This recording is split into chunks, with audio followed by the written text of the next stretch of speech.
रामचंद्र जी जैन की पुण्य स्मृति में श्रीमान कैलाश चंद्र रामचंद्र जी जैन जोदावर सेमारी वाले, श्रीमती चंद्रकांता कैलाश चंद्र जी जैन पिताजी एवं माताजी श्रीमान रामचंद्र जी धुलचंद जी जैन, स्वर्गीय श्रीमती लहरी देवी रामचंद्र जी जैन, पुत्र एवं पुत्रवधू श्री राजेश कैलाश चंद्र जी जैन, श्रीमती प्रियंका राजेश जैन, भाई व भ्रातृवधू,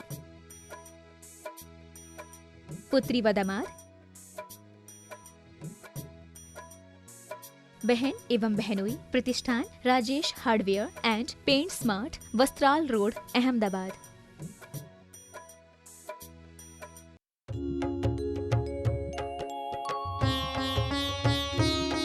शंका समाधान। परम पूज्य 108 आचार्य गुरुवर विद्यासागर जी महामुनिराज की जय जय जय। बोले गुणायतन प्रणेता, शंका समाधान प्रवर्तक, भावना योग प्रवर्तक, प्रखर वक्ता, परम पूज्य 108 मुनिवर श्री प्रमाण सागर जी मुनिराज की जय जय जय।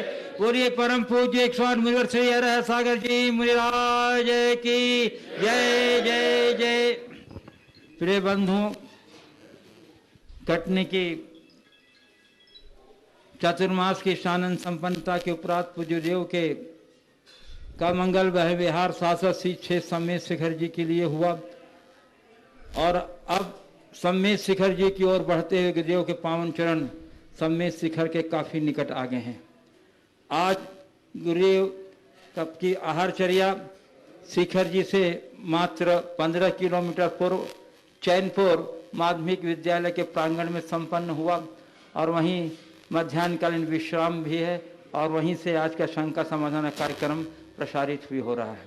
आज के शंका समाधान कार्यक्रम में यहाँ उपस्थित सभी पदयात्रियों का, सभी यहाँ के नागरिक बंधुओं का मैं और उन सभी श्रद्धालुओं का, दर्शकों का, श्रोताओं का जो घर बैठे आज यहाँ से प्रसारित होने वाले शंका समाधान कार्यक्रम को सीधे पारस चैनल, जनवाणी चैनल, प्रमाणिक ऐप के माध्यम से देख सुन आनंद दे रहे हैं, उन सबों का मैं महापद यात्रा पुण्यार्जक परिवार श्रीमती चिंतामणि सवाई लाल जैन कन्नौज मुंबई परिवार की ओर से, पदयात्रा संघ की ओर से हार्दिक अभिनंदन करता हूँ।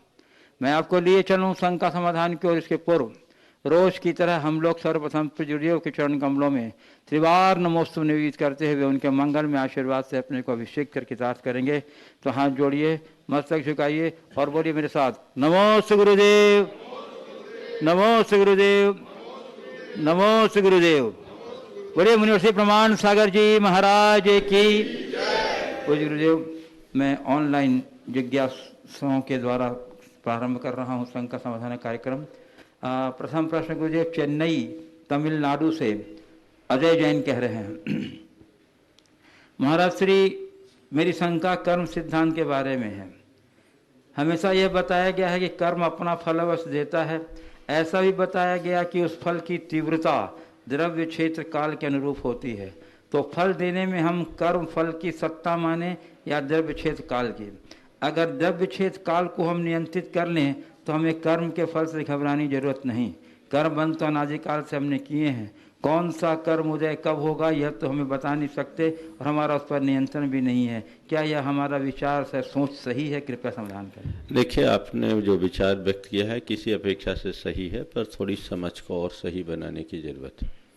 ये बात बिल्कुल यथार्थ है कि हर व्यक्ति को अपने कर्म का फल भोगना पड़ता है और ये भी बात सही है कि कर्म अपना फल द्रव्य क्षेत्र काल भाव के हिसाब से अपना फल देता है। द्रव्य क्षेत्र काल भाव यदि कर्म के अनुकूल होते हैं तो कर्म की तीव्रता होती है और कर्म के अनुकूल द्रव्य क्षेत्र काल भाव के न रहने पर कर्म कमजोर पड़ जाता है। ये सामान्य नियम है। अगर इसके साथ द्रव्य क्षेत्र काल से भी सबसे ज़्यादा महत्व भाव का है। यदि हमारे भाव जाग जाएं, जिसे हम ज्ञान भाव कहते हैं, तो मोह भाव में कर्म बंधता है, ज्ञान भाव से कर्म कटता है। तो ज्ञान भाव में जो स्थिर हो जाते हैं वो अपनी आत्मा में जमे हुए कर्म के जड़ को उखाड़ने में समर्थ होते हैं और उसके लिए व्यक्ति को उच्च मनोबल चाहिए, तत्व ज्ञान चाहिए और अपने स्वरूप में स्थिरता चाहिए। इसलिए जब कभी भी कर्म भारी होने लगे तो आम जनों के लिए पहली सलाह तो मैं ये दे रहा हूँ, ऐसा लगे कि कर्म बहुत विकट आ गया है, कोशिश करो द्रव्य क्षेत्र काल और भाव को बदलने का। इनमें द्रव्य क्षेत्र काल पराश्रित है, भाव स्वाश्रित है। भाव को जगाने के लिए अनुकूल वातावरण में रहें, भगवान की शरण में जाएं, गुरुओं की शरण में जाएं, कुछ अच्छा स्वाध्याय करना शुरू कर दे, कुछ अच्छा और पाठ आदि करना शुरू कर दे, तो इससे हमारी स्थिति अनुकूल हो सकती है और हम कर्म के वेग को रोक सकते हैं।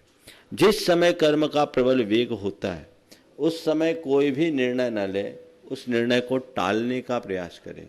कई बार कर्म के तीव्रोदय में लिए गए निर्णय हमें भयंकर रूप से उलझा देते हैं और वह ऐसा निर्णय होता है जिसके पीछे लोगों को जीवन पर्यंत दुखी होना पड़ता है। तो ऐसे निर्णयों से हमें बचना चाहिए और कोशिश करनी चाहिए कि हम कर्म के अनुकूल द्रव्य क्षेत्र काल भाव से बचें। इसे दूसरे शब्दों में कहें तो हमारे यहाँ दो शब्द आता है जो जैन कर्म शास्त्रीय शब्दावली में है, एक कर्म और दूसरा है नो कर्म। कर्म वह जो हम अपने भाव और विकार के निमित्त से बांधते हैं, जो हमें सुख दुख देता है, जो हमें परतंत्र करता है, वो कर्म है। कर्म के विषय में सब जानते हैं। लेकिन कर्म के साथ है नो कर्म। नो कर्म मतलब कर्म के फल भोग का साधन। कर्म के फल भोग का साधन जब कर्म के अनुकूल मिलता है तो कर्म पूरी ताकत के साथ हमारे सामने आता है। लेकिन अगर वो साधन कमजोर हो जाए या उसके विरुद्ध हो जाए तो कर्म की हालत पस्त हो जाती है। इसलिए नौकर्म से बचने का उपदेश दिया गया। अपने भावों को संभालने के लिए भी नौकर्म से बचने का उपदेश दिया। आम जनों की बात तो जाने दीजिए, मुनियों तक को आचार्य कुंद कुंद ने कहा कि हमेशा अपने भावों को निर्मल बनाए रखना चाहते हो, अपनी चर्या में दृढ़ बने रहना चाहते हो, तो अपने से श्रेष्ठ का साथ रखो, क्योंकि नो कर्म किसी न किसी रूप में प्रभावित करते हैं, इसलिए उनसे बचो। पूज्य गुरुदेव, पुणे महाराष्ट्र से श्रीनीति जैन कह रहे हैं। गुरुदेव, सूतक पातक हमें इसलिए लगता है क्योंकि जहाँ किसी का जन्म या मरण हुआ वहाँ की वर्गनाएं अपवित्र रहती हैं, इसलिए हम अशुद्ध हुए। ये बात तो हमें समझ में आती है। गुरुदेव, पहले के समय में प्रसूति घर में हुआ करती थी, सो घर की वर्गनाएं अपवित्र हुई, पर अब तो सब हॉस्पिटल में होता है, तो सूतक क्यों लगा? आगे जो घर के लोग हैं जो वहाँ रहते हैं वे अशुद्ध हुआ मान सकते हैं, पर अगर प्रसूति पुणे में हुई तो दिल्ली के रिश्तेदारों को सूतक क्यों लगता है? मैं तो एक बात कह रहा हूँ, इन सब में ज़्यादा दिमाग मत लगाओ। कम से कम सूतक पातक ही ऐसी प्रक्रिया है जिससे अपने कुनबे की पहचान बनी हुई है। अगर ये खत्म कर दोगे तो कुनबाई मिट जाएगा, इसलिए जो चल रहा है उसको चलने दो। पूज्य गुरुदेव, सानपाड़ा, नवी मुंबई, महाराष्ट्र से जिनेंद्र कुमार जैन कह रहे हैं, कर्म वर्गनाएं तो पुद्गल हैं, तो वे हमारे भावों से कैसे प्रभावित होते हैं? क्योंकि भाव तो चेतन ही क्रिया है, और अमूर्तिक होते हैं तो अमूर्तिक मूर्ति को कैसे प्रभावित कर सकता है? हालांकि मूर्ति के द्वारा अमूर्तिक आत्मा अशुद्ध दशा में प्रभावित होती देखी जाती है, परंतु जो चेतना है वही प्रभावित हो सकती है। तो अचेतन पुद्गल कैसे प्रभावित हो जाता है और कर्म रूप होकर कर्म फल भी देने की योग्यता उसमें आ जाती है? कृपया समाधान। ये सवाल आज से अगर 50-60 बरस पहले किया गया होता तो शायद इसके उत्तर देने में कुछ सोचना पड़ता, लेकिन आज के वैज्ञानिकों के द्वारा किए गए नए नूतन शोधों के आधार पर यह बात पूरी तरह स्पष्ट हो चुकी है कि हमारे भावों का हमारे अंतःस्रावी ग्रंथियों के साथ बड़ा गहरा संबंध है। भाव हमारे हैं और हमारे भाव अंतःस्रावी ग्रंथियों से जुड़े हुए।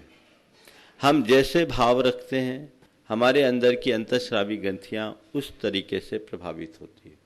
समझने के लिए, कोई व्यक्ति बहुत दुखी है, मायूस है, चेहरा मुरझाया हुआ है, आंखों से आंसू की धार बह रही है, अब उस व्यक्ति को किसी ने थोड़ा सा मोटिवेशन दिया, उसके मनोबल को जगाया और देखते ही देखते उसके चेहरे पर आंसू की जगह मुस्कान खिल उठी।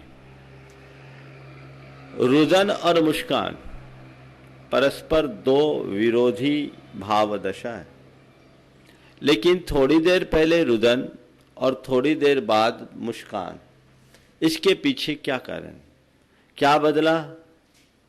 भाव दशा बदली। भाव दशा कैसे बदली? उसे मोटिवेशन मिलने से। भाव दशा के बदलने से क्या हुआ? उसके अंदर के रसायनों में परिवर्तन हो गया, और रसायनों में परिवर्तन होने से जो आंसू झर रहे थे वहाँ मुस्कान खिल गई। तो ये बात बिल्कुल जग जाहिर है कि अंतःस्रावी ग्रंथियां हमारे भावों से प्रभावित होती है। आपने पूछा हमारे भाव कर्म को झड़ाने में निमित्त कैसे बनते हैं? क्योंकि कर्म पुद्गल है और हमारे भाव चेतन है। तो एक बात ध्यान रखना, ये बात सही है कि कर्म पुद्गल है, पर पुद्गल कर्म का चेतन आत्मा के साथ गठबंधन है। कर्म अपने आप आकर के आत्मा से नहीं चिपटे, वो चेतन आत्मा के भावों से प्रभावित होकर ही आकृष्ट हुए हैं। तो जिस भाव दशा से कर्म को हमने खींचा है, राग से द्वेष से, वो आत्मा में जुड़े है। और कर्म और आत्मा का जो संबंध है वो एक प्रकार का रासायनिक संबंध होता है। वो आत्मा से चिपक गए। जब तक कर्म के अनुकूल रसायन हमारे शरीर में विद्यमान होंगे तब तक वो चिपके रहेंगे। जब कर्म के अनुकूल रसायन का अभाव होता है, कर्म झड़ जाते हैं। तो जब हमारी भावधारा बदल जाती है तो हमारी बदली हुई भावधारा में कर्म के रसायन परिवर्तित हो जाते हैं, आत्मा के रसायन, शरीर के रसायन परिवर्तित होते हैं, उससे कर्म के रसायन परिवर्तित हो जाते हैं और उन्हें आत्मा से पृथक होने के लिए बाध्य होना पड़ता है, तब हम कुछ अच्छा कर पाते हैं। इसलिए इस बात में तनिक भी शंका करने की जरूरत नहीं है कि हमारी भावों से कर्मों का क्या संबंध है। भाव ही कर्म बांधते हैं और भाव ही कर्म काटते हैं, दोनों का मूल एक ही है। पूज्य गुरुदेव, पृथ्वीपुर मध्य प्रदेश से आरजू जैन कह रहे हैं, महाराज जी कैसा पंचम काल है कि पहले माँ बाप 20 रुपया भी कमाते थे और उसमें अपने बच्चे भी पालते थे और आगे के लिए जोड़ भी लेते थे, लेकिन अब माँ बाप लाखों पैसे कमा लेते हैं, फिर भी बच्चे कहते हैं पापा आखिर आपने मेरे लिए किया ही क्या है, और बच्चे भी हाथ से बाहर रहते हैं, कृपया मेरी शंका का समाधान करें। देखिए, ये बहुत ही ज्वलंत प्रश्न है। पहले कम कमाई में भी लोग ज़्यादा खुश प्रसन्न रहा करते थे, लोगों की एक दूसरे के साथ आत्मीयता जुड़ी रहती थी। आज कमाई बढ़ी है लेकिन स्नेह घटा है। इसकी वजह क्या है? पहले हमारे जीवन का मूल अपनत्व था, आत्मीयता थी, प्रेम था। बढ़ते हुए उपभोक्तावादी सोच ने उसका स्थान बदल दिया और अब उन सब का स्थान पैसों ने ले लिया। अब जो कुछ भी होता है पैसों के लिए होता है। तो जब शुरू से मानसिकता पैसों पर केंद्रित होगी तो ये चीज़ें होगी। जब प्रेम का स्थान पैसा लेता है तब विजयपथ सिंघानिया जैसी घटना घटती है। अगर लोग इस सत्य को समझे और पैसे की तुलना में प्रेम को महत्ता देना शुरू कर दे तो उसके जीवन में खुशहाली अपने आप लौट सकती है। पूज्य गुरुदेव, सोनागिर मध्य प्रदेश से सीलू जैन कह रही हैं, महाराज जी मंदिर की पूजा, भगवान जी का अभिषेक करते हैं तो सभी लोग मिलकर देखते हैं, लेकिन जब हम मंदिर की साफ सफाई करते हैं तो वही लोग मजाक क्यों उड़ाते हैं? गुरुदेव, मंदिर की साफ सफाई करने में ज़्यादा पुण्य या मंदिर में पूजा अभिषेक करने में? कृपया मेरी शंका। देखिए, मंदिर में जैसे पूजन करना महत्वपूर्ण है, वैसे ही मंदिर के साफ सफाई का कर्म भी महत्वपूर्ण है। उसे कभी हल्केपन में नहीं देखना चाहिए।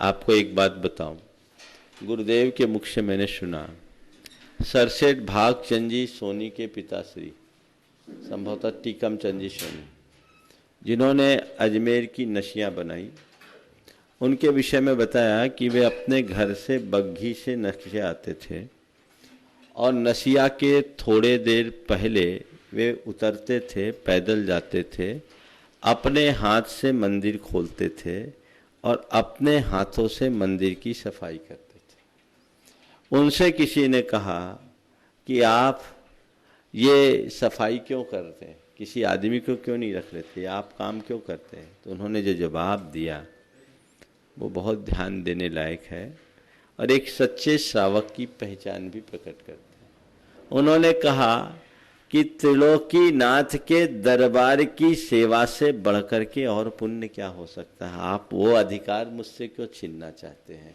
मैं मंदिर की सफाई नहीं कर रहा हूँ, त्रिलोकीनाथ की सेवा कर रहा हूँ। मैं आज के इस प्रश्न के माध्यम से लोगों से एक संदेश दूंगा। आप लोग एक पूजा कम कर लो, पर मंदिर में सफाई अपने हाथों संपादित करने का प्रयास करो, विवेक से करो, क्योंकि मालिक कितनी विवेक से सफाई करेगा इसकी कोई गारंटी नहीं। हो सकता वो चीटियों में भी सीधे वाइपर फेर दे। आप करोगे तो जीव दया का भाव रखते हुए करोगे, और कम से कम इतना नहीं कर सको तो इतना तो करो कि गर्भगृह की सफाई तो हम पूजन अभिषेक करने वाले ही करेंगे, वहां हम जिस किसी को प्रवेश नहीं करने देंगे। ये भी एक बड़ा काम हो सकता है। पूज्य गुरुदेव, अलीगढ़ उत्तर प्रदेश से श्री रविंद्र जी जैन कह रहे हैं, गुरुदेव मैं और मेरी पत्नी लगभग 5 वर्ष से आपका शंका समाधान कार्यक्रम देख रहे हैं। जिस दिन शंका समाधान नहीं देख पाते हैं उस दिन बड़ी बेचैनी सी महसूस होती।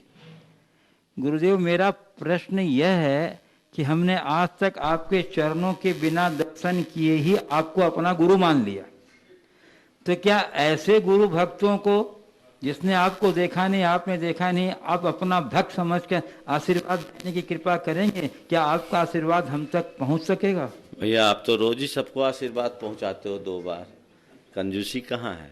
मैं तो एक बात जानता हूँ, अर्जुन का जितना महत्वपूर्ण स्थान है एकलव्य का उससे कहीं अधिक है।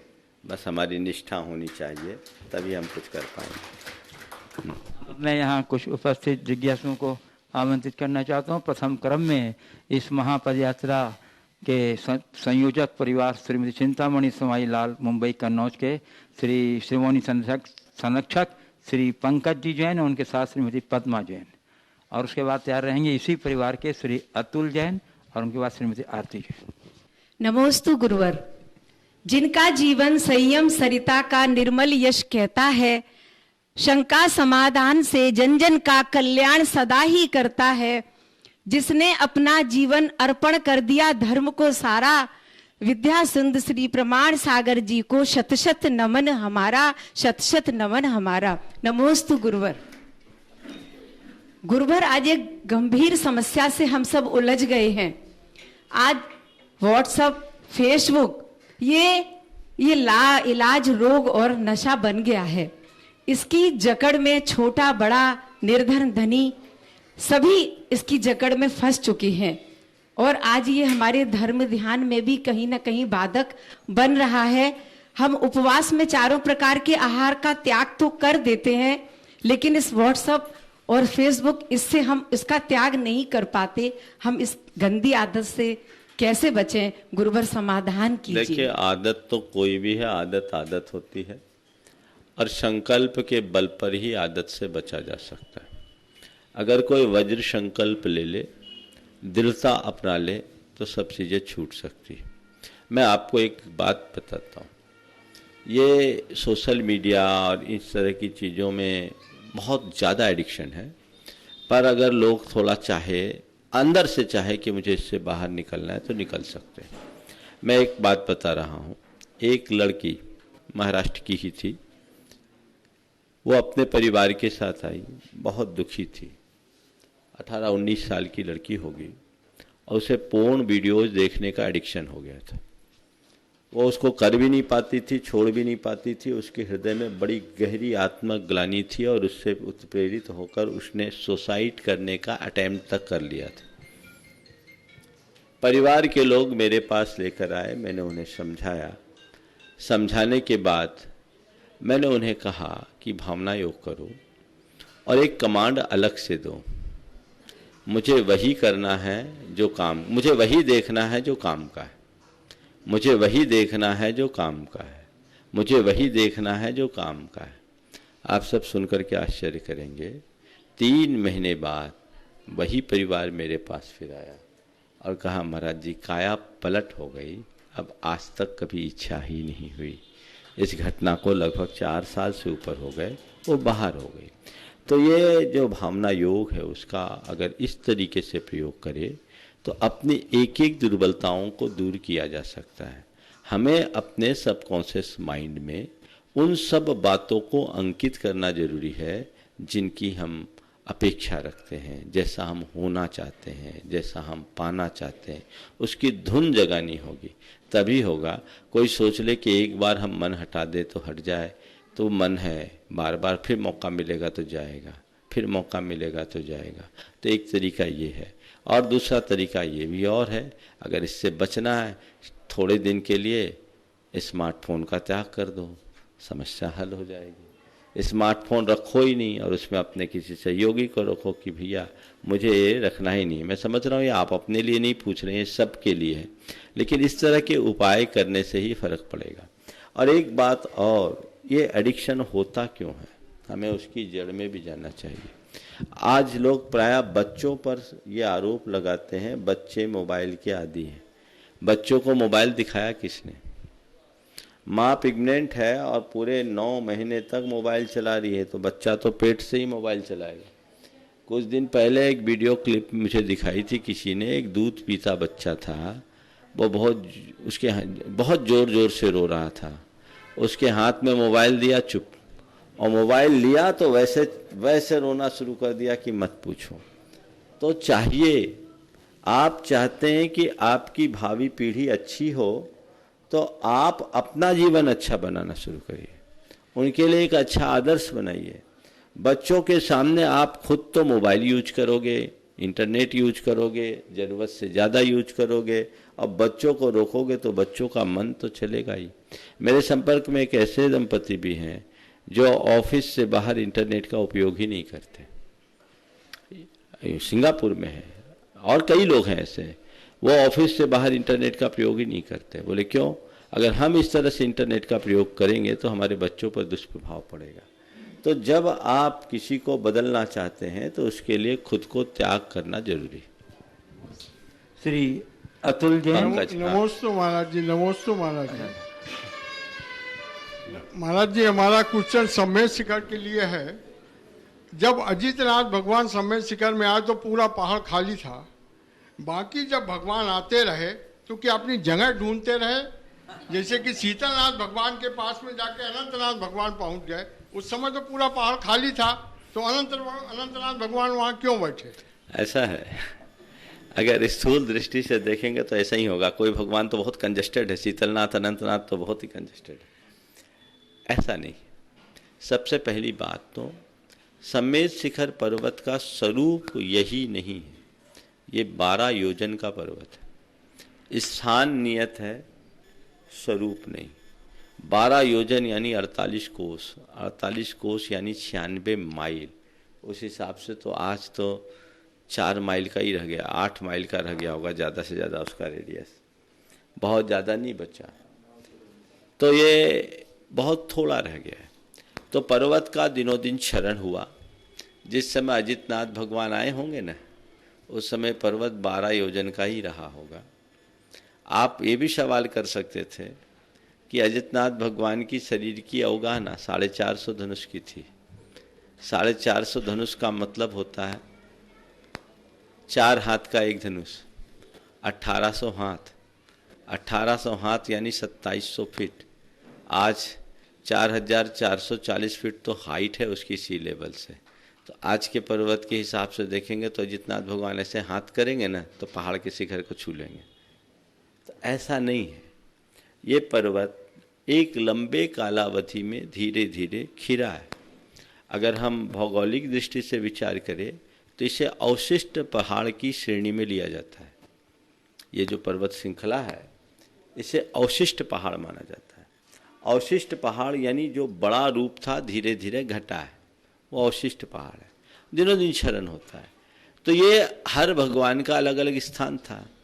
वर्तमान में जो टोंक है, इस टोंक के संदर्भ में एक किंवदंती है कि एक पहले लोग प्राय नीचे से ही परिक्रमा करके वंदना करते थे। ऊपर चढ़ने की परंपरा लगभग 200-250 साल पहले आई। तो किनकी टोंक कहाँ हो क्या जाने। पार्श्वनाथ भगवान का टोंक तो बिल्कुल सुनिश्चित है, बाकी कहाँ है। तो ऐसा कहते हैं, कोई एक जति जी थे, उनने मंत्र पढ़ करके सभी तीर्थंकरों के नाम की पर्चियाँ आसमान में उड़ाई और जिनकी पर्ची जहाँ गिर गई वहाँ उनके टोंक बना दिए हैं, ऐसा भी कहा जाता है। हालांकि ये किंवदंती है, पुष्ट प्रमाण नहीं है, पर ऐसा होने में कोई संशय भी नहीं। नमस्ते गुरु। नमस्ते। श्री अतुल जैन और उनके साथ श्रीमती आरती जैन, कन्नौज। उसके बाद तैयार रहेंगे श्री विजय निर्मल जी सरावगी, कोलकाता, शिरोमणि संरक्षक गुणायतन। नमोस्तु गुरुवर, नमोस्तु गुरुवर, नमोस्तु गुरुवर। बोलो। आपकी यादों का रहे मेरे मन में बसेरा, आपके आशीष से हो शाम, आपके आशीष से हो सवेरा। नमोस्तु गुरुवर। वश में नहीं है इंद्रियां। सवाल करो, पंक्तियां नहीं बोलो। हाँ मनुष्य सवाल है। हाँ बोलो। हाँ। वश में नहीं है इंद्रियां, रावण मन उत्श्रंखल है। वश में नहीं है इंद्रियां, रावण मत उत्श्रंखल है। दीप जलाते बीती सदियां, फिर भी अंधियारा हर पल है। सो गुरुदेव, ये इंद्रियों को वश में करने का और अंधियारे को दूर करने का उपाय बताएं। देखिए, इंद्रिय को वश में करने का एक ही उपाय है। भगवान महावीर से ये जब सवाल किया गया कि हमारा मन बड़ा चंचल है, इंद्रियां अभी हमें डिस्टर्ब करती, तो कैसे इसे नियंत्रित किया जाए, तो बहुत अच्छा उत्तर दिया। एदे इंदी तुरिया पैडी दोषेन चोदिदा संता उम्मग्गम नेन्ति रहम करह जिन पग्गहम बलि मन पग्गहम बलियम। ये इंद्रिय रूपी घोड़े संस्कारगत दोषों से प्रेरित होकर तुम्हारे जीवन रूपी रथ को उन मार्ग की ओर ले जा रहे हैं। इसके लिए क्या करो? तो कहते मन पग्गहम बलियम कुनः, मन की लगाम को कशो। और मन की लगाम को कैसे कैसे? तो कहते हैं कि मन की लगाम को कसने के लिए धर्म शिक्षा का आलंबन लो। समझ गए? धम्म सिखाई कंथ के, धर्म शिक्षा के बल पर ही हम मन पर लगाम कर सकते हैं। इसलिए अच्छा मोटिवेशन दे, बार बार मन को अच्छी प्रेरणा दें, तो उससे हम अपने मन को काफी हद तक नियंत्रित करने में समर्थ हो सकते हैं। नमोस्तु। अतुल जी भी कुछ। हाँ। नमोस्तु गुरुवर। पूरे परिवार की तरफ से नमोस्तु गुरुवर। गुरुवर, आज बिहार का अंतिम पड़ाव है,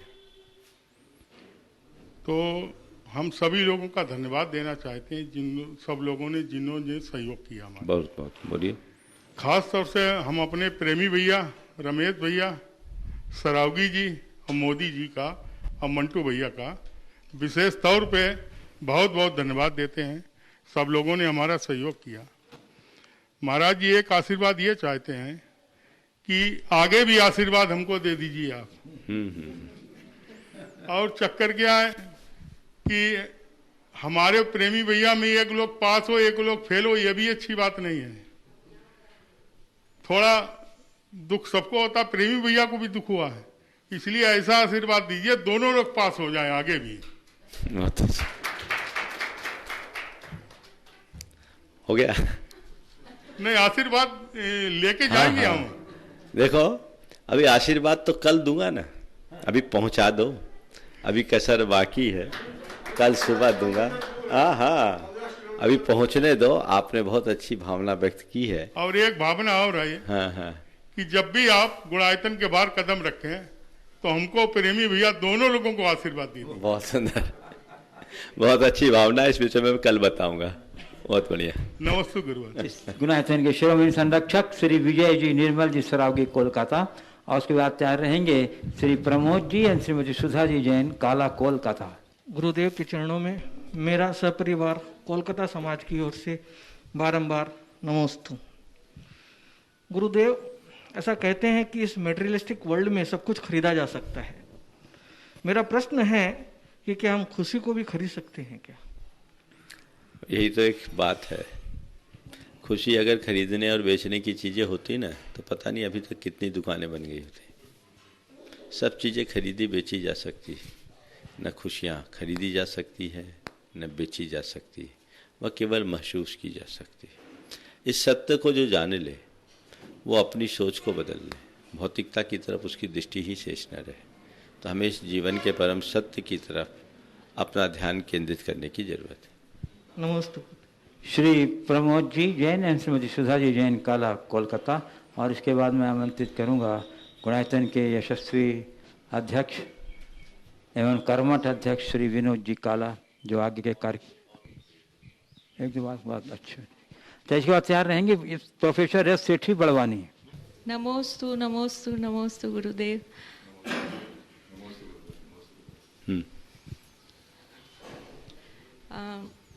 मेरे पास ज़्यादा कुछ तो नहीं है पूछने के लिए, सब कुछ मिला हुआ है, सब अच्छा से अच्छा मिला हुआ है, सारी खुशियाँ मिली हुई है। लेकिन महाराज एक क्वेश्चन आता है मन में कि सारी खुशियाँ मिलने के बाद अब जैसे हम सीनियर सिटीजन आ गए हैं, वानप्रस्थ की ओर जा रहे हैं, तो इसका साथ देने के लिए कोई साथ क्यों नहीं देता? देखिए, बहुत अच्छी बात है कि आपको कम से कम इतना तो समझ में आ रहा है कि वानप्रस्थ की ओर जा रहे हैं। हाँ, हाँ। लोग तो कब्र में पांव लटक जाने के बाद भी वानप्रस्थी होने को तैयार नहीं होते। एक बात बोलूं, संसार के सुख भोगने में सब साथ खड़े हो जाएंगे,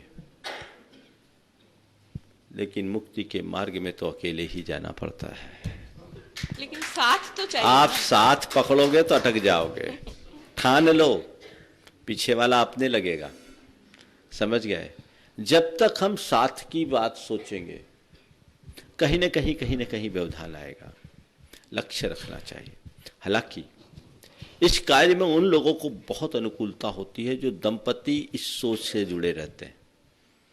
अगर दोनों प्राणियों की एक सी सोच है तो अपने पारिवारिक और व्यापारिक दायित्वों को पूर्ण करने के उपरांत वो अपने आत्म कल्याण के मार्ग में लग सकते हैं और बहुत अच्छे से लग सकते हैं। और मैं तो सबको ये सलाह देता हूं कि यदि अपना अंत अच्छा करना चाहते हो तो समय रहते बच्चे अगर पूरे कारोबार को संभालने में पूर्णतः समर्थ हो गए और अन्य पारिवारिक दायित्व पूर्ण हो गया तो हम स्वयं को आत्मार्थ लगाएं। मैंने ऐसे अनेक लोगों को देखा है जो शेर की तरह जिए हैं और कुत्तों की भांति मरे हैं। कोई गत नहीं होती। दिमाग में टेंशन, प्रेशर, कई स्थितियां होती। कई लोगों की स्थिति तो ये हुई है कि कई वर्षों तक कोमा में पड़े रहे हैं। ये सब चीजें वैराग्य जगाने की बात है विनोद जी। ये सब आप लोगों ने निकट से देखा है। तो उन सब संभावनाओं को देखते हुए प्रमाद त्याग कर निर्णय लेना चाहिए, संकल्पित होना चाहिए और चरय वेति की उक्ति को आगे बढ़ाना चाहिए। प्रोफेसर प्रमोद पूछेंगे। प्रमोद जी। नमस्ते गुरुदेव। मेरा प्रश्न आपसे ये है कि हम लोग रोज एक नया मंदिर में कुछ दान कर रहे हैं और कोई पुराने मंदिर को जीर्णोद्धार में दान करे तो पुण्य जिसमें ज्यादा है कि ये करना चाहिए, क्योंकि पुराने मंदिर हमारे यहाँ बहुत हैं जहाँ पर कहीं कुछ भी नहीं हो रहा है। देखिए, दान करने में पुण्य पहली बात तो। अब नए में करे कि पुराने में, जो सामने प्रासंगिक हो उसमें कर दो। एक बात ध्यान रखना, एक बार साहू अशोक जी ने गुरुदेव से एक सवाल किया था। 1988 की बात है, मैं गुरु चरणों में ही था। उन्होंने कहा, गुरुदेव आजकल नए नए मंदिरों का निर्माण बहुत ज़्यादा हो रहा है जबकि पुरानों का जीर्णोद्धार ज़्यादा आवश्यक है। आचार्य श्री ने कहा, हाँ आवश्यक। गुरुदेव पुराने के जीर्णोद्धार में तो पुण्य भी अधिक है। बोले हाँ अधिक है। गुरुदेव आपके नाम की एक विज्ञप्ति जारी कर दूं कि नए के निर्माण की जगह पुराने का जीर्णोद्धार करो। गुरुजी ने कहा हाँ कर दो, पर मेरे एक सवाल का जवाब दो, तुम्हारे कपड़े फट जाएंगे तो कितनी बार रफू करवा करके पहनोगे? एक बार, दो बार? तो उन्होंने कहा कि केवल पुराने का जीर्णोद्धार करा के तुम अपनी संस्कृति को आगे नहीं बढ़ा सकोगे। अगर संस्कृति को और आगे चिरजीवंत बनाए रखना चाहते हो तो कुछ ऐसा भी निर्माण कराओ जिसका आने वाली पीढ़ियां जीर्णोद्धार करा सके। समझ गए? तो ये व्यापक दृष्टिकोण रखना होगा। कहने को अच्छा लगता है लेकिन ये सब दृष्टिकोण बहुत अच्छा नहीं है। आज कहीं समाज बढ़ती है, कॉलोनी में मंदिर चाहिए कि नहीं चाहिए? चाहिए। और हमारे जितने बड़े बड़े तीर्थ स्थल है वहाँ कुछ ऐसा स्थायी निर्माण चाहिए कि नहीं चाहिए? तब तो हमारा इतिहास लिखा जाएगा, इसलिए उसको उसी हिसाब से देखना चाहिए। प्रोफेसर शेठी बड़वानी स्वाध्याय रहेंगे। इस महापद यात्रा के संयोजक श्री प्रेमचंद जी प्रेमी एंड श्रीमती माया जैन कटनी। नमोस्तु महाराज श्री, नमोस्तु नमोस्तु नमोस्तु महाराज श्री। साइकिल के पहियों से अच्छा प्रेम किसी का नहीं हो सकता। एक पहिया दूसरे पहिए के चलने पर ही चलता है और दूसरा पहिया पहले पहिए के रुकने पर ही रुकता है।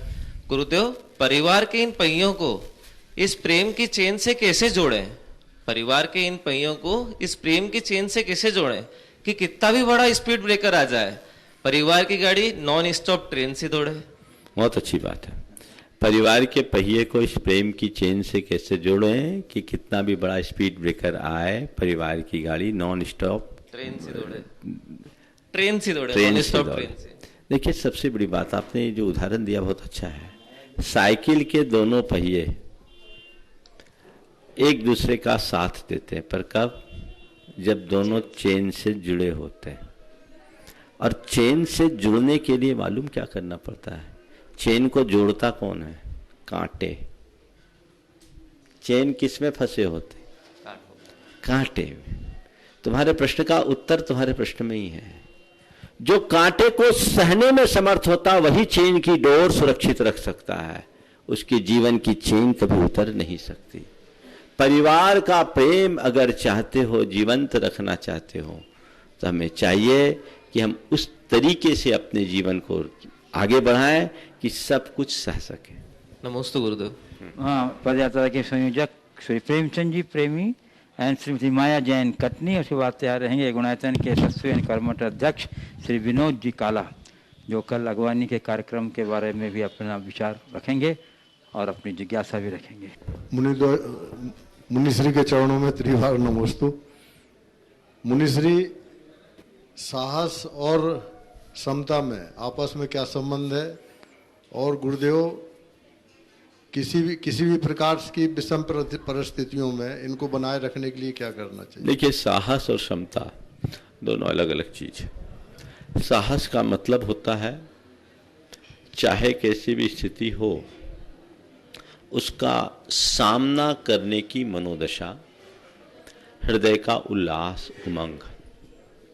और क्षमता का मतलब है चाहे जैसी स्थिति हो जाए सहज भाव से स्वीकार कर लो। तो दोनों अलग अलग चीज है। जब हमें आगे बढ़ना है तो साहस के साथ पराक्रम पूर्वक आगे बढ़ना चाहिए, लेकिन जब कोई विषम परिस्थिति आए तो लक्ष्य की तरफ आगे बढ़ते हुए उसे क्षमता भाव से सहना चाहिए। प्रतिकूल परिस्थितियों में हम अपने मन को स्थिर कैसे बनाए रखें, इन दोनों चीज़ों को कैसे रखें। जो व्यक्ति अपने लक्ष्य को सामने रख करके चलता है वो बाकी सब बातों को नज़रअंदाज कर देता है और जीवन के क्रम को आगे बढ़ाते रहता है।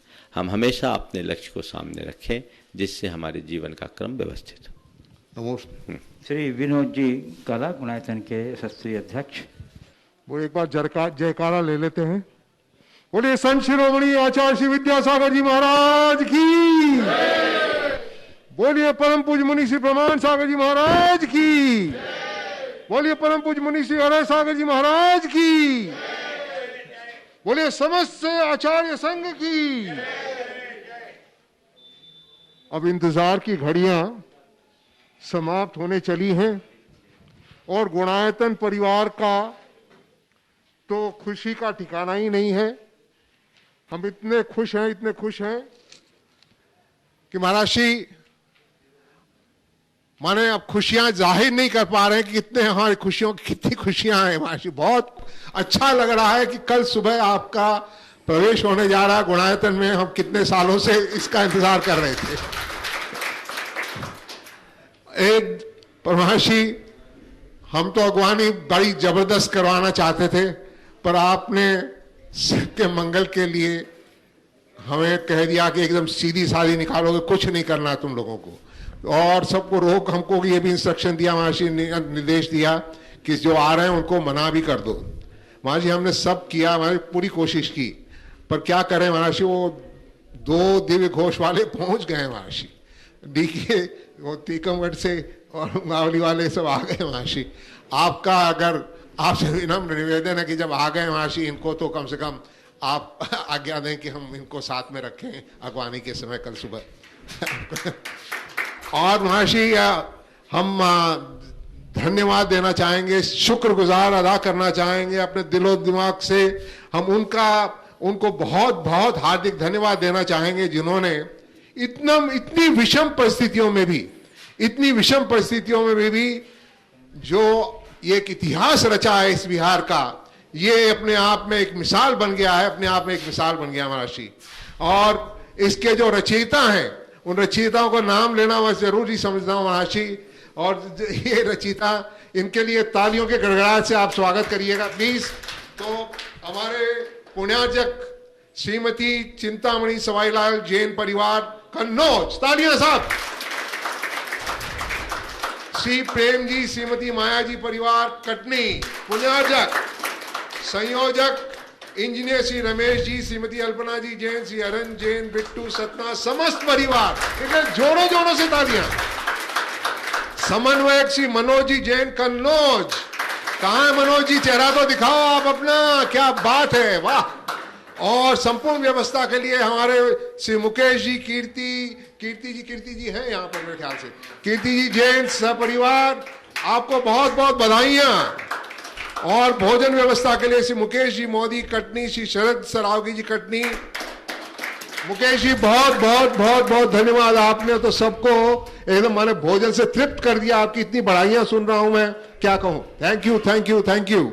और अन्य व्यवस्था के लिए श्री पंकज जी मोदी पार्षद जी, पंकज जी कहाँ हो, और श्री राय से चंद्र कुमार जी जैन, श्री अरविंद जी जैन राजा चबलपुर। और मैं कितनों का नाम लूं, समय नहीं है, वो देख रहे हैं फाड़ के बिमल जी मेरे को, अरे कम करो। तो मैं जब नाम नहीं लूंगा, कल लेंगे नाम, सबका नाम कल लेंगे हम लोग। पर आप सबका भक्तगणों का हार्दिक दिल से गुणायतन परिवार की तरफ से, मेरी अपनी तरफ से मैं धन्यवाद, शुक्रिया अदा करना चाहूंगा। Thank you. वो आप क्यों ना कर रही हो, हम आपका अदा करना चाहते हैं, कल और जोरों से करेंगे। नहीं प्लीज, इतना तो हमें अलाउ करो आप प्लीज। गुरु आपके अकेले के कैसे हो गए, हमारे भी हैं। कोई बात नहीं, आप ही को दिया जा। अभी अब मैं आपसे इतना ही कहना चाहूँ महाशय, एक मेरा छोटा सा प्रश्न है, वो इंदौर से आया महाशय, अगर बोले तो पूछ लेता हूँ। उन्होंने कहा है महाशय, हमारे जो बाहुबली जी पांड्या साहब, उन्होंने कहना महाशय कि उन्होंने 6 तारीख को महावीर ट्रस्ट की तरफ से अमित जी कासरीवाल, प्रदीप कुमार सिंह जी कासरीवाल के सुपुत्र, उनका फोन आया था सुबह कि वो 6 तारीख को एक व्यवस्था कर रहे हैं जिसके अनुरूप जितने भी वैक्सीन्स हैं अब समाज की तरफ से, महावीर ट्रस्ट की तरफ से दिलवाएंगे। उनका ये कहना था कि अगर उनकी सारी संस्थाएं इसमें जुड़ जाएं और सबको वैक्सीन्स मुफ्त में दिलाया जाए जिनको जरूरत है, इसमें सरकार का भी आशीर्वाद मिला है उन्हें, तो ये बहुत बड़ा काम होगा। और 4 तारीख से लेकर महावीर जयंती तक 25 अप्रैल तक ये काम हो सकता है, तो इसमें आपका आशीर्वाद उन्होंने मांगा। देखो, ये एक ऐसा कार्य है जिसमें मैं कुछ नहीं बोल सकता। अच्छा। आप लोगों का कार्य है, आप लोग अपनी कुशलता से करें। जनहित के कार्य को जनहित की भावना से करना चाहिए। हर कार्य में हम लोग अपनी मुहर नहीं लगा सकते, हमारी अपनी मर्यादाएं हैं, पर मैं इसका निषेध भी नहीं करूंगा। लोगों को अपने विवेक विचार के साथ काम करना चाहिए। रहा सवाल आपके निवेदन का, मैंने परसों बोला था, उल्लास पूरे देश का है, बहुत ज़बरदस्त उल्लास। आज अगर सब कुछ ठीक होता तो हजारों लोग यहाँ उपस्थित होते हैं। पर परिस्थितियों को देख करके ही मैंने परसों के दिन कहा था कि हमें इस बार के प्रवेश में एक ढपली भी नहीं बजनी चाहिए। सब लोग आए, जो है वहीं रह जाए, आने की अभी ज़रूरत नहीं है, क्योंकि सब विभिन्न माध्यमों से आते और पता नहीं यहाँ क्या से क्या हो जाता है। तो सबके सुरक्षा को ध्यान में रखते हुए ही हमने ऐसा निर्देश दिया था। ये बात सच है कि ये निर्देश निकलने के पहले ही कुछ लोग गाड़ियों में बैठ चुके थे। टीकमगढ़ से देवोदय म्यूजिकल ग्रुप, मंगावली से जैन वीर सेवा दल का पूरा ग्रुप और भी कुछ लोग आ गए हैं। आपने पूछा आ गए हैं तो क्या करो? अब आ गए हैं तो युवकों का मन तो नहीं तोड़ूंगा, पर एक शर्त रहेगी। अगर आए हैं तो बैंड अपना घोष बजाएंगे हमसे 50 मीटर आगे, और उनके घेरे में कोई दूसरा नहीं रहेगा। आप लोगों की हिफाजत चाहिए। अभी जो सूचनाएं हैं उसके अनुसार एसिम्प्टोमेटिक केस ज़्यादा है। आदमी के ऊपर कोई लक्षण नहीं है, लेकिन वो भीतर से संक्रमित है, तो न जाने कितने को संक्रमित कर दे। और ये पूरे के पूरे दोनों दिव्य घोष में 60+ वाले लोग भी बहुत सारे लोग हैं और बहुत उल्लास के साथ आए। तो मैं उन सब के हिफाजत को ध्यान में रखते हुए ये सलाह दूंगा, हमसे आगे चलेंगे, थोड़ी दूर बजा लेंगे, मन को समझा लेंगे, फिर मौके आएंगे। जिंदगी भर बजाना है, क्या बात हो गई। और ऐसा ही है, गुनायतन में पहले भी बजे हैं, कैंपस में पूरी कसर निकाल लेना, लेकिन एक दूसरे के बिना, एक दूसरे के बीच कोई नहीं रहेंगे। जो पदयात्री हैं वे भी अपने गणवेश में रहेंगे और हम लोगों के पीछे चलेंगे, एकदम संतुलन के साथ। एक अच्छी झलक दिखनी चाहिए। और अभी पुनः कहता हूँ, जितने भी मधुबन में निवास करने वाले लोग हैं, जो यात्रीगण हैं, वे बिल्कुल किसी शोभा यात्रा के हिस्सा नहीं बनेंगे। वहाँ पहुँचने के बाद सबको आशीर्वाद मार्गदर्शन मिल जाएगा। हम बिल्कुल सहज रूप से पहुँचना चाहते हैं। जितने लोग हमें यहाँ तक लेकर आए हैं वही लोग साथ में रहेंगे। बाकी सब लोग अपने स्थान पर दर्शन वंदन करेंगे तो ज़्यादा अच्छा रहेगा, क्योंकि मुझे मालूम है थोड़े लोग भी ज़्यादा धक्का मुक्की कर देते हैं, तो उसमें आपकी हमारी सबकी असुरक्षा है। इस बात का आप सबको ध्यान रखना है। और ये संदेश आज चला ही जाएगा और आप अपने माध्यम से भी ये संदेश वहाँ पहुँचा दें। किसी को भी इस कार्यक्रम में भी बुलाने की ज़रूरत नहीं है, क्या चाहे साधु संत हो चाहे कोई। हम तो बिना बैंड बाजा के जाना चाह रहे थे, अब मैंने देखा इन लोगों का मुंह उतर गया। अब इतनी दूर से आए हैं, भावनाएं हैं, और युवाओं की भावनाओं को दबाना मुझे अच्छा नहीं लगता, इसलिए इनकी भावनाओं का सत्कार कर रहा हूं, पर एक सीमा में इसका आप सबको ध्यान रखना है। उसी के अनुरूप आगे का कार्य करेंगे तो बहुत अच्छा होगा, इसलिए इसका ध्यान रखें। व्यवस्थाएं आपको बनानी है। यहाँ से हम चलेंगे, कितने बजे चलेंगे मुझे नहीं मालूम, मैं अपने टाइम पर पहुँच जाऊँगा। न मेरा कोई समय निश्चित है न कुछ, हमें तो समय पर निकलना है, पहुँचेंगे। और लोग दर्शन भी करेंगे तो सड़क के बाजू में दूरी बना करके, एक दूसरे से दूरी रख करके, खड़े होकर के वंदन कर लेंगे। जुलूस शोभा यात्रा का कार्यक्रम ही नहीं है, इसलिए शोभा यात्रा का हिस्सा बनने का मनोभाव लेकर कोई आओ ही नहीं। अरे होता माहौल तो यहाँ तो रोज कहा ही जा रहा था आइए आइए आइए, लेकिन चीजें ऐसी है इसलिए ऐसा किया जा रहा है। दूसरी बात, एक बात और बता दूं, कल एक दिन तंग का समाधान नहीं हुआ तकनीकी कमी से, तो महाराज बीमार है। मैंने शंका समाधान को कल इसलिए स्थगित किया था कि भीड़ बहुत हो रही थी। आज भी व्यवस्थित करके गेट बंद करके कराया तो भी लोग इकट्ठे हो गए। तो ये चीजें केवल एहतियाती तौर पर था। पूरा संघ स्वस्थ है, हम स्वस्थ हैं और सारे पदयात्री स्वस्थ हैं। किसी तरह की चिंता करने की कोई जरूरत नहीं है। स्वस्थ आदमी का चेहरा सामने दिखता है। अब महाराज आपका थकान दिख रही है तो 1100 किलोमीटर चल के आएंगे तो क्या होगा, फूल सा खिलेगा। तुम चल के तो देखो, बिहार करके आओ और शंका समाधान करो और कहो महाराज। अरे तो करके तो देखो, ये सोचो बिना नागा अनवरत सारा कार्यक्रम चल रहा है, इसमें पूरी टीम बहुत तत्परता के साथ लगी है, बहुत अच्छी बात है। पुण्यार्जक परिवार ने अभी भावना व्यक्त की और प्रेमी जी ने भी भाव व्यक्त किया।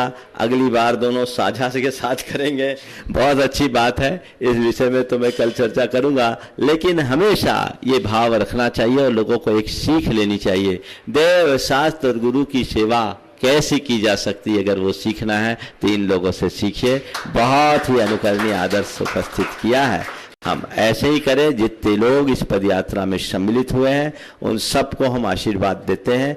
आगे के कार्यक्रम जो होंगे हम शिखर जी पहुंचने के बाद ही आप सबको बताएं। पर हमारे महर्षि में एक अनाउंसमेंट कर दूं कि बहुत उतावलापन है सब लोगों में, बहुत बेचैनी है कि हमको बुलाया नहीं जा रहा, हमको नहीं आने दिया जा रहा। तो वो टीवी दर्शकगण को मैं कहना चाहूंगा कि आप निराश मत होइए, ये जरूरी है। ये एक ध्यान रखिए, गुणायतन महर्षि का एक ही संदेश रहा है, मंगल मंगल होय जगत में सब मंगलमय होय, इस धरती का हर प्राणी का सब मंगलमय होय।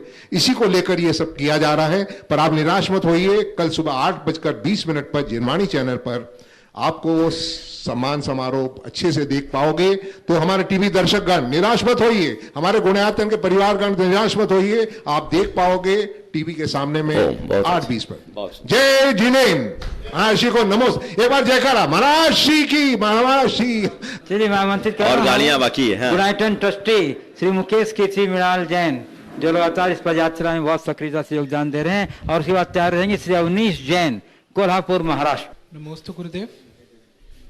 जैसे जैसे हम बड़े होते हैं हमें ये सिखाया जाता है कि अपनी खामियों को एक्सेप्ट करोगे तभी उन्हें सुधार पाओगे और तभी आपकी प्रगति होगी। हम कहीं ना कहीं अपनी खामियों को तो यह कहकर छिपा देते हैं कि हम इंसान ही तो हैं, लेकिन अपने आसपास जुड़े लोगों की खामियों को एक्सेप्ट नहीं कर पाते और उन्हें क्रिटिसाइज करते हैं। तो गुरुदेव मेरा प्रश्न ये है कि अपनी खामियों को एक्सेप्ट करने के साथ साथ हम अपने परिवार वालों की या अपने दोस्तों की या अपने साथ वालों की खामियों को एक्सेप्ट करना कैसे सीखें, उनकी उस कमी के पीछे छिपी मजबूरी को कैसे समझें और उनका सपोर्ट सिस्टम कैसे बनाएं। देखिए, हमें अपनी खामी क्यों नहीं दिखती, क्योंकि हम अपने आप से प्यार करते हैं। जिस दिन जैसा प्यार हम अपने आप से करते हैं वैसा प्यार औरों से करने लगे तो हमें उसकी खामी नहीं दिखेगी। अनुभव देखो, जिससे तुम्हारा प्यार होता है उसकी दोष भी दोष नहीं दिखते। तो बस जरूरत है अपनत्व को बढ़ाने का, स्नेह को बढ़ाने की। श्री अवनीश जैन कोल्हापुर, और उसके बाद तैयार रहेंगी श्रीमती अनिता जैन जो दुबई से आई हैं और लगातार इस पद यात्रा में सक्रियता से योगदान दे रही हैं। नमोस्तु महाराज जी, नमोस्तु महाराज जी, नमोस्तु महाराज जी। जैन धर्म के अनुसार चंद्रमा और मंगल ज्योतिष देवता विमान ज्योतिष देवों में ज्योतिष देवता कहलाते हैं। तो महाराज जी, जो ज्योतिष देवताओं ने फिर नासा जैसी कंपनी, इसरो जैसी कंपनी, जो कंपनियां स्पेस ये ऐसा सवाल है जिसमें काफी लंबे चौड़े विस्तार की अपेक्षा है। तुम ऐसे मौके पे आए हो कि समय कम है, फिर बात करेंगे। अगला श्री अमृता जैन दुबई, और उसके बाद तैयार श्री ललितेश जी फिरोजाबाद शिरोमणि संरक्षक गुणायतन। गुरुओं के चरणों में बारंबार नमोस्तु नमोस्तु नमोस्तु। महाराज जी, मेरा एक क्वेश्चन है कि पहले से हम देखे भी और सुने भी, सिक्कर जिसे मिट्टी लेके जाते हैं मंदिर या घर बनवाने में वो यूज़ करते हैं, तो आजकल सुन रहे नहीं करना चाहिए, बस आप मार्गदर्शन दीजिएगा। देखिए, ये परंपरा रही है शिखर जी के मिट्टी को ले जाने की। अगर सकारात्मक ऊर्जा को बढ़ाने की दृष्टि से ले जाते तो ठीक है, लेकिन जिस जगह आप ले जाओगे वहाँ कई तरह के काम करते हैं और हमने देखा इससे शिखर जी में गड्ढा भी बढ़ने लगा। इसलिए विवेक सम्मत कार्य करना चाहिए। बस एक ही। श्री ललितेश जी जैन फिरोजाबाद अपने सभी साथियों के साथ जो शिरोमणि संरक्षक गुणायतन हैं, और उसके बाद तैयार रहेंगे अनिल जैन नायक एडवोकेट कोनी जी पाटन। महाराज जी के चरणों में फिरोजाबाद समाज की तरफ से नमोस्तु, मेरे परिवार की ओर से नमोस्तु। आचार्य श्री महाराज श्री, मेरा प्रश्न मेरा बेटा पूछेगा आपसे। जल्दी पूछो। महाराज जी, कर्मों को मुझसे पूर्व का हिसाब लेने की जल्दी है, तो मुझे भी हिसाब चुकाने की बेसब्री है। आप जैसे परम अतंगुरु सुख गुरु जब मुझे मिली गई हैं, तो मुझे विद्यालय जाने में क्यों देरी हो रही है? बिल्कुल ठीक है, अब लग जाओ पीछे तो जल्दी पहुंच जाओगे। गाड़ी में सवार नहीं हो पा रहे हो इसलिए सिद्धालय नहीं जा पा रहे हो। सवार होने में जब तक देरी है तब तक ये मजबूरी है। चलिए। श्री अनिल जैन नायक एडवोकेट कोनी जी पाटन। महाराज श्री, मेरे परिवार का कोनी जी अस्सा क्षेत्र का पार्वण। सवाल बोलो जल्दी। हाँ। महाराज जी, जिन मंदिर का शिखर निर्माण एवं कलश तथा ध्वजा स्थापित किए जाने का क्या महत्व है? इसका मंदिर की पूर्णता शिखर और कलश के बाद, ध्वजा के बाद ही होती। जिस मंदिर में शिखर नहीं, शिखर हो उसमें कलश और ध्वज नहीं, तो वहाँ की पूजा अर्चा का वास्तविक परिणाम नहीं मिलता। इसलिए जिन शासन की गरिमा का मूल आधार है, मंदिर की पूर्णता का प्रतीक है, इसलिए हमें मंदिर में ऐसे कार्यों में बढ़ चढ़ करके हिस्सा लेना चाहिए। उस परिवार पर क्या महत्व? साथी से पुण्य के बंध का कारण है। इस प्रकार आज के इस सत्र को परम पूज्य गुरुदेव के चरणों में नमन अर्पित करते हुए यहीं पर विराम। बोलिए परम पूज्य आचार्य गुरुवर श्री विद्यासागर जी महाराज की। एक बात और ध्यान रखिएगा, कल कोई शोभा यात्रा नहीं होगी, इसलिए भीड़ भड़क्का नहीं कीजिए। बोले महर्षि प्रमाण सागर जी महाराज की जय, अरे सागर जी महाराज की जय।